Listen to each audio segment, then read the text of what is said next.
So I am starting my topic as continuation of first week of development embryology. You can hear me. You can hear me. Yes, sir, শোনা যায়।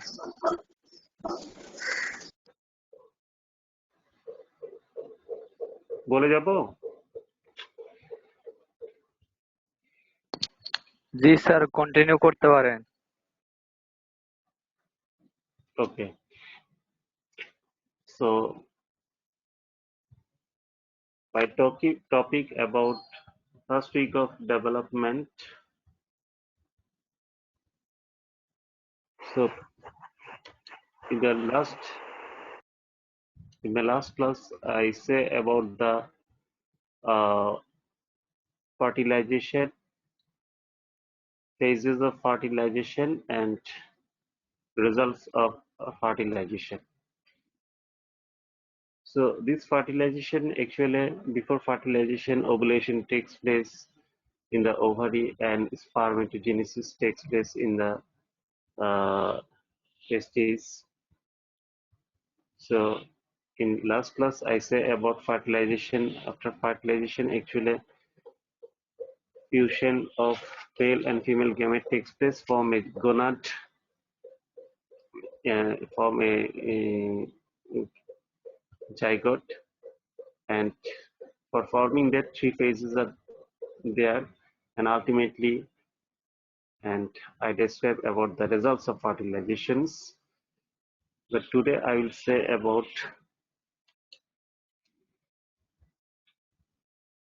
ovulation. So I am here seeing as a whole the whole genital system as ovary, uterine tube, and uterus. In the ovary, I am seeing different follicles are there, some growing follicle and mature follicles. And after that, when this become mature, then it contain a oocyte. This oocyte is coming out from the ovary and taken up by uterine tube by its ostium. So after that, the remaining portions of cell remain in the ovary and forming corpus luteum, and different types of corpus are there formed in here, and we will able to know about that in my today class. And when this become discharged, in the same time sperm coming from cervix to uterus and then fallopian tube and fertilize the oocyte. And oocyte is surrounded by three barriers: corona radiata, zona pellucida, and vitelline membranes. Okay, so this is as a whole the events that occur first week of development, that from fertilization, from ovulation to fertilization, then implantation. So from where this actually come, this oocyte, I say in my last previously I'm saying about the oogenesis that takes place in the ovary, and here all the ovum lies in the ovary, and here section of ovary are shown, and at the 4th month, 7th month, and newborn, when it coming from the uterus, that is 4th month, ovary is lined by germinal epithelium, that is simple here germinal epithelium, and connective tissue are there that surround the all follicles, and the follicles in the form of oogonia and primary oocytes, and here primary oocytes starts first meiotic divisions, and ultimately in the 7th month all the oocyte become all oogonia become oocytes, and initially all are surrounded by a flat epithelial cell, follicular cell, and after that in here all are, just a minute, hello, হ্যাঁ মমিন আজকে না পরে আমি এভাবে যে follicle গুলা আসে primordial follicle থেকে আলটিমেটলি প্রাইমারি ফলিকল পর্যন্ত এভাবেই চলে আসে। তো এই ওভারিয়ান যে সাইকেলটা, এই ওভারিয়ান সাইকেলটা শুরু হয় পিউবার্টিতে, এটা ফিমেলে হয়। সো বিগিনস এট পিউবার্টি, আর এই পিউবার্টির সময়টা হচ্ছে 11 to 13 ইয়ার্স, 13 ইয়ারে এই পিউবার্টিটা আসে। আর এই পিউবার্টিটা কন্ট্রোল হয় হচ্ছে হাইপোথ্যালামাস দিয়ে। হাইপোথ্যালামাস, এই হাইপোথ্যালামাস থেকে আসে gonadotropin releasing একটা factor hormone that's act on the anterior pituitary gland। আর anterior pituitary গ্ল্যান্ডের যে সেলগুলো আছে সেখানে সেলগুলো যখন স্টিমুলেশন দেয় তখন গোনাডোট্রফিনস, যেটা follicle stimulating hormone and luteinizing hormone, এই দুইটা হরমোন রিলিজ হয়। রিলিজ হওয়ার পরে these hormones act on 15 to 20 primary stage preantral follicles। এই ফলিকলগুলোর উপরে এরা কাজ করে এবং এই স্টিমুলেশনে actually follicle stimulates these follicles, are ultimately one of these preantral follicles fully mature হয়। আর রেস্ট অফ দি ফলিকলস যেগুলো থেকে যায় এরা কর্পাস অ্যাট্রিকাম ফর্ম করে। So only one of this follicle reaches full maturity, that is mature Graafian follicle, and ultimately from this follicle only one oocyte is discharged। আর যখন একটা oocyte discharge করে, when only one oocyte is discharged from the surface of the ovary, then rest portion forming corpus luteum। So এভাবে ovarian সাইকেলটা প্রতি মাসেই হয় এবং প্রতি মাসেই এভাবে ওভারি থেকে একটা করে ওসাইট ডিসচার্জ হয়। আমরা প্রিভিয়াসলি জেনেছিলাম এভাবে 500টা আসলে ওভাম রেডি থাকে সবসময়, এইভাবে রিলিজ হয় এবং তার জন্য একটা পুল অফ ফলিকলস সবসময় রেডি থাকে 15 to 20, যেটা এটা আবার ফলিকল স্টিমুলেটিং হরমোনের উপর নির্ভর করে না। এরা ওই যে নিয়ম আছে মাইটোসিসের মাধ্যমে সংখ্যায় বেড়ে গিয়ে জেনেটিক গোনাডে যেভাবে যায় গিয়ে ওগোনিয়া তারপরে প্রাইমারি ফলিকল পর্যন্ত হয়, এই পর্যন্ত হতে এদের কোনো হরমোনের প্রয়োজন হয় না, এরা অ্যাজ ইউজুয়াল নিয়মে হয়ে যায়। তারপরে যখন ফলিকল গুলো হয় প্রিএন্টাল ফলিকল পর্যন্ত যায় তখনই এফএসএইচ ফলিকল স্টিমুলেটিং হরমোনটা স্টিমুলেশনটা দেয়।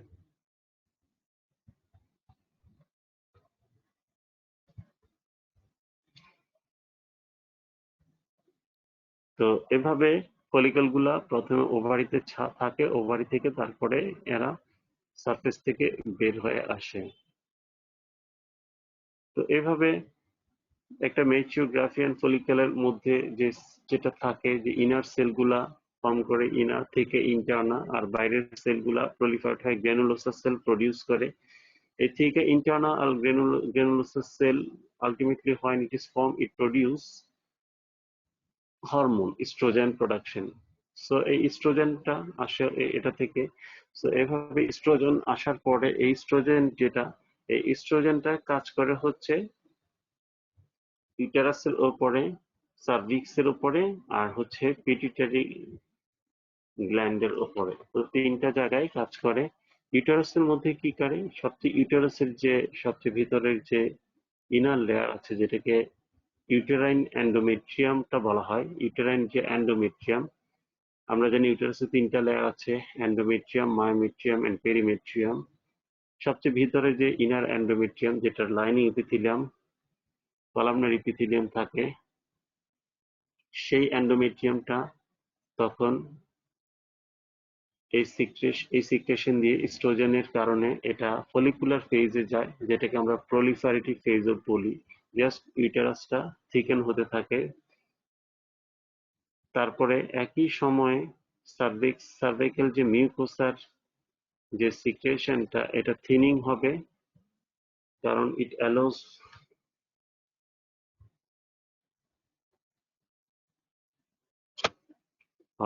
it it allows spermatozoa to entry into the fallopian tube, R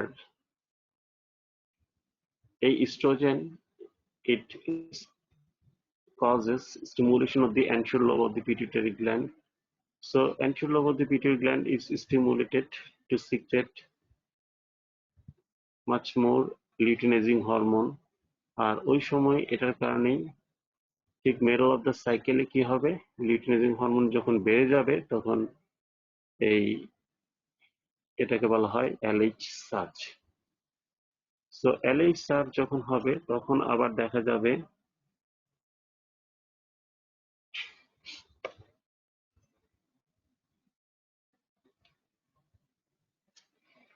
LH সার্জটা যখন হবে তখন যে ওসাইটটা ডিসচার্জ হলো এবং ফ্যালোপিয়ান টিউবের মধ্যে আলটিমেটলি যাচ্ছে, তো শুরুতে যাবে, তো শুরুতে এই ওসাইটটা যখন ওভারের মধ্যে থাকে, মিডল অফ দ্য সাইকেলে কি হবে, এটা মিউটিক সেল ডিভিশন যেটা যে অবস্থায় ছিল সেটা কমপ্লিট করবে এবং এটা ইনিশিয়েট করবে, এটা এন্টার করবে হচ্ছে মিউসিস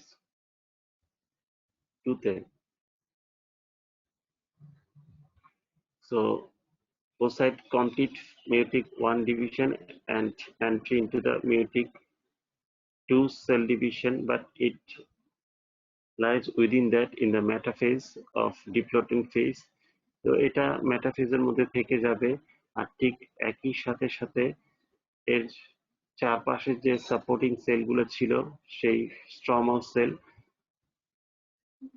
এদেরকে ও কি করবে, স্টিমুলেশন দিবে। So stimulates production of progesterone by follicular cell, stromal cell, এটাকে বলা হয় luteinization. So stimulates production of progesterone by follicular stromal cell. এই প্রজেস্টেরন যখন ফলিকুলার সেল থেকে আসবে তখন ফলিকুলার রাপচার হবে, ওভুলেশন হবে। সো এখানে লিউটিনাইজেশনের রুলটা হচ্ছে এরকম যে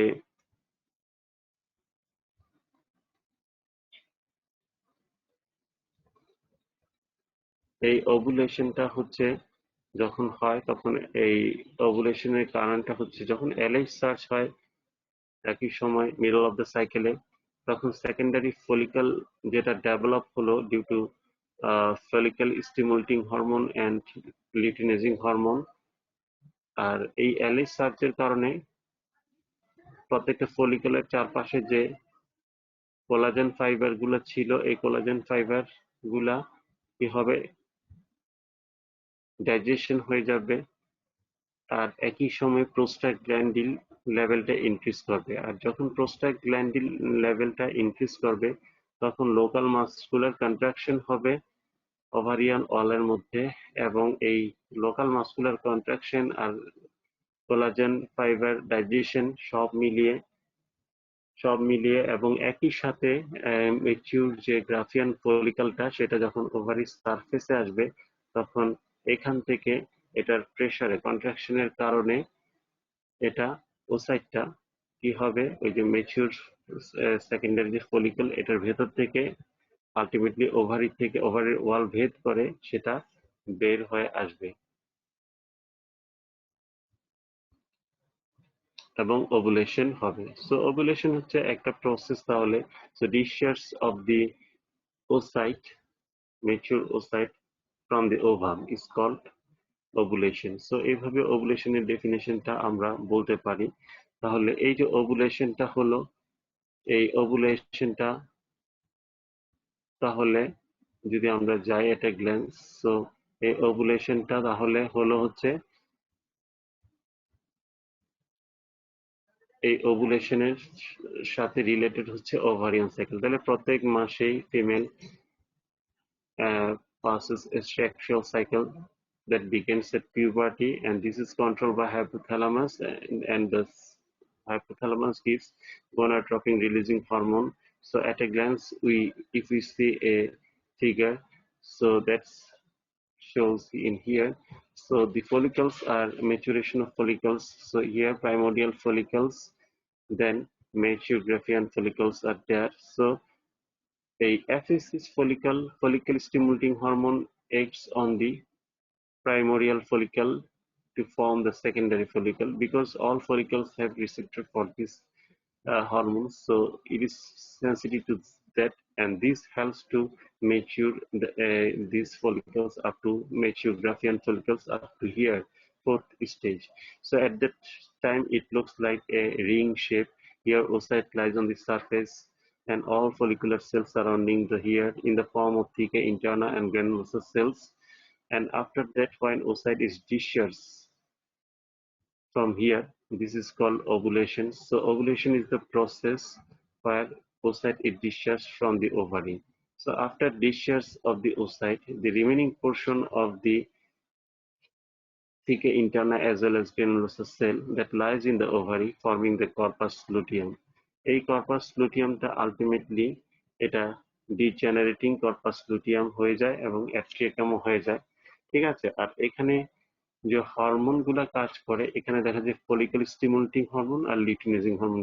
এটা আসে থেকে, এটা anterior lobe of pituitary gland. আমরা জানি পিটুইটারি গ্ল্যান্ড যেটা মাস্টার গ্ল্যান্ড, এটার দুইটা লোব আছে, অ্যান্টিরিয়র আর পোস্টেরিয়র। পোস্টেরিয়রটাকে বলা হয় নিউরো হাইপোফাইসিস আর অ্যান্টিরিয়রটাকে বলা হয় এডিনো হাইপোফাইসিস। এডিনো হাইপোফাইসিস এর মধ্যে যে সেলগুলো আছে, এর মধ্যে একটা সেল আছে যেটা গ্রুপ অফ সেল আছে যেটা গোনাডোট্রপ নামে পরিচিত। এই সেলগুলা গোনাডোট্রপিন রিলিজ করে, আর হরমোনটা হচ্ছে follicle stimulating hormone, luteinising hormone. তো শুরুতে ফলিকল স্টিমুলেটিং হরমোন এখানে ফলিকলের রিসেপ্টর থাকার কারণে ফলিকল গুলোর উপরে গ্রো করে হেল্প করে। ঠিক একই সময় মিড সাইকেলে কি হবে,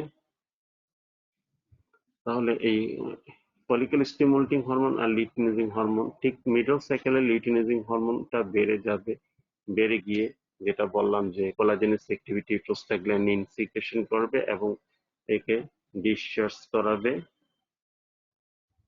ওকে, এইভাবে ওভুলেশনটা হয়ে যায়। হয়ে যাওয়ার পরে যেটা রয়ে যায় সেটা হচ্ছে কর্পাস লুটিয়াম। এই কর্পাস লুটিয়ামটা যখন হলো, তখন এই কর্পাস লুটিয়াম বলা হয় কারণ এখানের সেলগুলা ultimately change into yellowish pigment cells under influence of luteinizing hormone. So এই সেলটাকে বলা হয় লিউটিয়ান সেল। যেহেতু এটা লুটিয়ান সেল হয় ইয়েলোইশ কালার, তখন এটাকে বলা হয় কর্পাস লুটিয়াম। এই লুটিয়ান সেলগুলো আবার সিক্রেট করে ইস্ট্রোজেন এন্ড প্রজেস্টেরন। এই প্রজেস্টেরন যেটা load of estrogen and progesterone ultimately leads to uterus in secretory stage. তাহলে ওই যে ইউটারাসটা যেটা প্রলিফারেটিভ ফেজে ছিল, যার উপর ফলিকুলার যেটার মধ্যে ফলিকল স্টিমুলেটিং হরমোন কাজ করছিল, তো নাও এই ইউটারাসটা এখন আছে হচ্ছে secretory stage leads to uterus in secretory stage, যেটা হচ্ছে সিক্রেটরি ফেজে আছে। তো এভাবে সিক্রেটরি স্টেজে এটা যায়। সিক্রেটরি স্টেজে যখন গেল, তখন এই leads to uterus in secretory stage. এই সিক্রেটরি স্টেজেই ইউটেরাসের সিক্রেটরি স্টেজেই এই ইমপ্লান্টেশনটা হয়। ইমপ্লান্টেশনটা হয় হচ্ছে ইমপ্লান্টেশনটা যখন হয় ওইটা তখন ফলিকল তখন ওইটা ছাড়তে হচ্ছে ব্লাস্টোসিস্ট অবস্থায় থাকে। ঠিক আছে, তো ব্লাস্টোসিস্ট আর কেন হয়, কিভাবে হয়, এটা সম্পর্কে আমরা পরে জানবো, আর ইমপ্লান্টেশন সম্পর্কে আমরা জানবো। তো এভাবে কর্পাস লুটিয়াম যেটা হলো, এটা ম্যাক্সিমাম 9 days আফটার ওভুলেশন। ঠিক আছে, 9 days এটার ম্যাক্সিমাম ডেভেলপমেন্ট হয় 9 days আফটার ওভুলেশন। তাহলে ওভুলেশন হওয়ার 9 দিন পরে এর ম্যাক্সিমাম ডেভেলপমেন্টটা পৌঁছাতে পারে। ঠিক আছে, যদি ফার্টিলাইজেশন না হয়। আর যদি ফার্টিলাইজেশন হয় এবং ইমপ্লান্টেশন হয়, ফলে এটাকে সে এমব্রায়োটাকে সাপোর্ট দিবে হচ্ছে ফোর্থ মান্থ পর্যন্ত। ঠিক আছে, তো এভাবে কর্পাস লুটিয়ামটা হয় এবং কর্পাস লুটিয়ামটা পরে চেঞ্জ হয়ে কি হয়, কর্পাস অ্যালবিকান হতে পারে। তো এই কর্পাস লুটিয়াম যখন হলো এবং কর্পাস অ্যালবিকান লুটিয়াম যখন আস্তে আস্তে গ্রাজুয়ালি ডিজেনারেটিং এর পথে চলে যায়, তখন অ্যালবিকানে যায়, তখন এই সেলগুলো আবার কি করে, ওই প্রজেস্টেরন প্রোডাকশনটা যেটা করছিল সেটা গ্রাজুয়ালি কমে যায়। ঠিক আছে, কমে যায় কারণ কর্পাস লুটিয়াম সেলগুলা আস্তে আস্তে রিডিউস হতে থাকে, যেটা লুটিওলাইসিস হয় ম্যাক্সিমাম ডেভেলপমেন্ট যখন হয় 9 day maximum 9 days after ovulation, if fertilization not takes place, তখন আফটার 9 days কি হবে, সেলগুলা ডিজেনারেট করতে থাকবে এবং as a result progesterone production decreases. আর when progesterone production decreases, it leads to menstrual bleeding. তখন এই menstrual bleeding এ এন্ডোমেট্রিয়াল যে থিকেনিং হয়েছিল সেটার যে স্ট্রেটাম আর কম্পেক্টাম দুইটা লেয়ার গ্ল্যান্ডে শেডিং হয়ে যায়, হয়ে এই ব্লিডিংটা হয়। এটাও প্রত্যেক এই 28 ± 2 days সাইকেলের শেষের দিকে 4 দিন পর্যন্ত থাকতে পারে। এভাবে মেনস্ট্রুয়াল ব্লিডিং হয়ে হয়। আর যদি ফার্টিলাইজেশন যদি হয়ে যায় তখন এই ডিজেনারেশন অব দি কর্পাস লুটিয়ামটা এটা আর হবে না, তখন সেটা আবার থেকে যাবে। So this degeneration of the corpus luteum is prevented by human chorionic gonadotropin hormone if fertilizations. So this human chorionic gonadotropin hormone is very important, and this human chorionic gonadotropin hormone actually coming from syncytial trophoblast। এই syncytial trophoblast সম্পর্কে আমরা জানবো, যেটা হচ্ছে পরবর্তীতে গিয়ে যে ব্লাস্টোসিস্টের outer cell mass হয়, এই আউটার সেল মাস থেকে আসে এবং এই সেল মাসটা যখন ইউটেরাসের মধ্যে ইমপ্লান্ট করে তখনই দুইটার ইন্টারাকশনে আলটিমেটলি এই হরমোনটা আসে। এই হরমোনটাই হচ্ছে এই কর্পাস লুটিয়ামটাকে ডিজেনারেট হতে দেয় না। So removal of corpus luteum, যদি এই কর্পাস লুটিয়ামটা রিমুভ হয়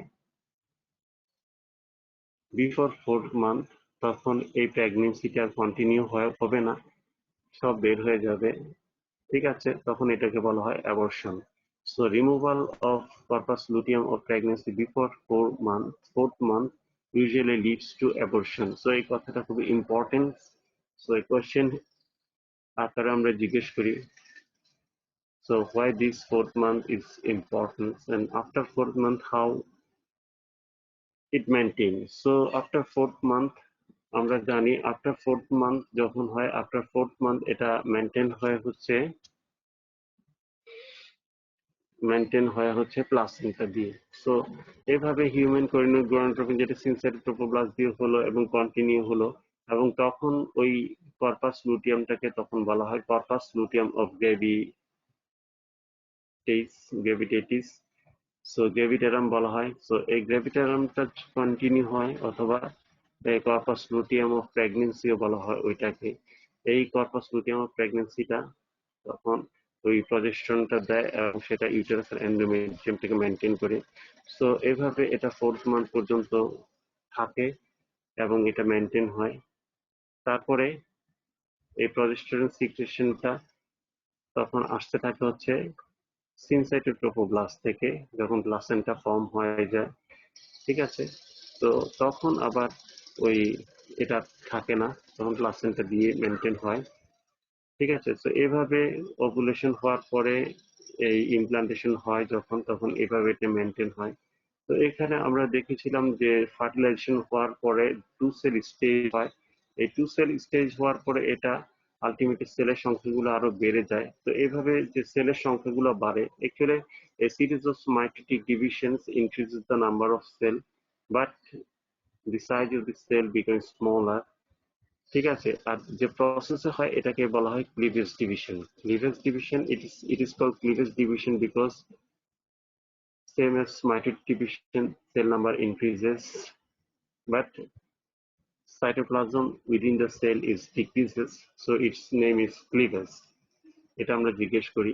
তারপরে এভাবে প্রথমে 2টা, তারপরে 4টা, তারপরে 8টা পর্যন্ত যে সেল গুলো হয়, এই প্যাকটা হয় লুজ প্যাক। তারপরে যখন থার্ড ক্লিভেজ ডিভিশনটা হয় তখন মরুলা হয়, যেটাকে 16 সেল স্টেজ বলা হয়। আর ওই সময় প্রত্যেকটা আউটার সেলগুলো টাইট জাংশনের মাধ্যমে লেগে থাকে, আর আউটার যে শেলটা এটার সাথে ইনার সেলের একটা কানেকশন থাকে গ্যাপ জাংশনের মাধ্যমে, এবং নিউট্রিশন মেনটেন হয়। ওইটা হচ্ছে কম্প্যাক্ট একটা সেলে পরিণত হয়। এভাবে ইনার সেল যেটা মাস, এটাকে বলা হয় এমব্রায়ো। এটা থেকে ইনার এমব্রায়োটা ফর্ম হয়, আর আউটার সেল মাস থেকে ট্রোপোপ্লাস্টটা হয়। তো এভাবে ক্লিভেজ ডিভিশন হওয়ার পরে যখন এটা এই সেল মাসটা যখন ইউটেরাসের মধ্যে ঢুকে, 6 ডেতে গিয়ে ঢুকে, তখন যেটা ফর্ম হয় সেটা হচ্ছে ব্লাস্টোসিস্ট ফর্ম হয়। তো একটা ব্লাস্টোসিস্টের স্ট্রাকচার আর ব্লাস্টোসিস্ট সম্পর্কে আমাদের এই জেনে নিতে হবে, জানবো আমরা। তো এইভাবে এই ওভারি থেকে যেটা আমরা দেখতে পেলাম, ওভারি স্ট্রাকচার, ওভারি থেকে ফলিকুল গুলো গ্রো হয়ে যখন ম্যাচিউর ফলিকল হয় সারফেসে আসে, এবং ওভুলেশন প্রসেসের মাধ্যমে এটা যখন ওভারি থেকে বের হয়ে আসে তখন ফ্যালোপিয়ান টিউব এটাকে আবার নিয়ে ইনার সেলুলার, ইনার যে নিয়ে নেয়, তার ভিতরে নিয়ে নেওয়ার oocyte transport in the fallopian tube আমরা সম্পর্কে জেনেছিলাম যে এখানে একটা ভ্যাকিউম হয় কারণ সিলিয়ারি বিটিং হয়। আর এভাবে এটা অ্যাম্পুলাতে এটাকে নিয়ে ধারণ করে, আর একই সময় যদি স্পার্মটোজো আসে তাহলে ফার্টিলাইজেশনটা হয়। ঠিক আছে, তো আফটার ওভুলেশন পরে যেটা রয়ে যায় সেটাই যে এখানে রয়ে গেছে, এগুলো হচ্ছে কর্পাস লুটিয়াম অ্যালবিকাম এই ফর্মে থাকে। আবার যদি এটা ফার্টিলাইজেশন হয় তখন কর্পাস লুটিয়াম অফ প্রেগনেন্সি হয়, এবং এটা 4th মান্থ পর্যন্ত মেনটেন হয়। তো এইভাবে আমাদের আজকের যে টপিকটা, এই just first week of development আমরা এই পর্যন্ত জানলাম। তো নেক্সট আমরা হচ্ছে জানবো হচ্ছে এই ইউটেরাসের যে এই যে ওভারিয়ান সাইকেলের সাথে সাথে ঠিক ইউটেরাসেরও একটা সাইকেল আছে যেটাকে মিনস্ট্রুয়াল সাইকেল বলে। তো এখানে আমরা এখানেই দেখতে পাচ্ছি যে ইউটেরাসের যে লেয়ার এন্ডোমেট্রিয়াম ওয়ালটা ঠিক হচ্ছে, ঠিক একই সময় আমাদের ফলিকুলার যে ওভুলেশন হচ্ছে, তারপরে হওয়ার পরে ওভামটা আলটিমেটলি যদি ফার্টিলাইজেশন না হয় তাহলে এই অবস্থা হয়, আর যদি ফার্টিলাইজেশন হয় তাহলে আমরা কি হয় এটা সম্পর্কে আমরা বলবো, এবং ব্লাস্টোসিস ফর্মেশন সম্পর্কে জানবো, এবং পরবর্তীতে আমরা সেকেন্ড উইক অফ ডেভেলপমেন্টে চলে যাব। সো এই হচ্ছে আজকের টপিক। আজকের টপিক হচ্ছে এই। তো আজকে আমরা জানলাম হচ্ছে তাহলে ওভারিয়ান সাইকেল, তারপরে হচ্ছে ওভুলেশন, তারপরে এই কর্পাস লুটিয়াম কি কি টাইপের হয়, তারপরে ক্লিভেজ ডিভিশন এটার ইম্পর্টেন্স। সো আজকে এতটুকুই। তো নেক্সট সবার সাথে ইনশাল্লাহ আবার কথা হবে, দেখা হবে। আজকে টেকনিক্যাল কিছু প্রবলেমের কারণে কমিউনিকেশনটা ওইরকম ভাবে হয় নাই। So up to that today, thank you all.